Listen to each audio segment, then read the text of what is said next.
ரொம்ப நாளா அமேசான்ல எலைட் சூப் மேக்கர் ஆர்டர் பண்ணணும்னு பார்க்குறப்ப ஸ்டாக் அவுட்னே வரும். திடீர்னு ஒரு நாள் அவைலபிள்னு சொல்லி நோட்டிஃபிகேஷனில் வந்துச்சு. அதுவும் ஒன்று தான் இருக்குது ஆர்டர் சூன் வரவும் உடனே கேஷ் ஆன் டெலிவரியில் ஆர்டரும் பண்ணியாச்சு. டெலிவரி பண்ணுறப்பயே பார்க்குறப்போ பார்சல் ரொம்ப ரொம்ப மோசமாக இருந்துச்சு. அப்போவே வாங்காமல் உடனே ரிட்டர்ன் போட்டிருக்கலாம். தோணாமல் வாங்கிட்டு வந்து உடனே ஓப்பன் பண்ண ஆரம்பிச்சிட்டேன். ஓப்பன் பண்ணுறப்பயே அட்டைப்பெட்டியில் இந்த மாதிரி கலந்து விழுக ஆரம்பிச்சிருச்சு. இது வேற ஒருத்தவங்க வாங்கி வேணான்னு ரிட்டர்ன் பண்ண ப்ராடக்டா அப்படியே திரும்பி இங்கே அனுப்பிச்சு வச்சுட்டாங்க போல. சூப் மேக்கரும் சரியா பார்சல் பண்ணல. உள்ளேயும் நிறைய ஸ்கிராச்சஸ் இருந்துச்சு. இது ஒர்க் ஆகுமா இல்லையானே தெரியல. ஏன்னா இது கூட பிளக் பாயிண்டே வரல. உடனே ரிட்டர்ன் போடலான்னு பார்த்தா ரிட்டர்ன் ஆப்ஷனே இல்லை. கஸ்டமர் கேரையும் அவ்வளோ சீக்கிரம் காண்டாக்ட் பண்ணவே முடியல. 1 hour ரொம்ப கஷ்டப்பட்டு அவங்கள ரீச் பண்ணி அப்புறம் இந்த மாதிரி ப்ராப்ளம் சொல்லவும் அவங்க உடனே ரிட்டர்ன் எடுக்கிறதா அக்செப்ட் பண்ணிக்கிட்டாங்க.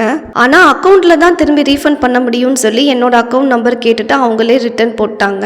மறுநாளே வந்து பார்சல் ரிட்டர்ன் எடுத்துட்டு அன்னைக்கு ஈவினிங்கே அமௌண்ட் கிரெடிட் ஆயிடுச்சு. இருந்தாலும் ரொம்பவே டிசப்பாயின்மெண்ட்டாக இருந்துச்சு.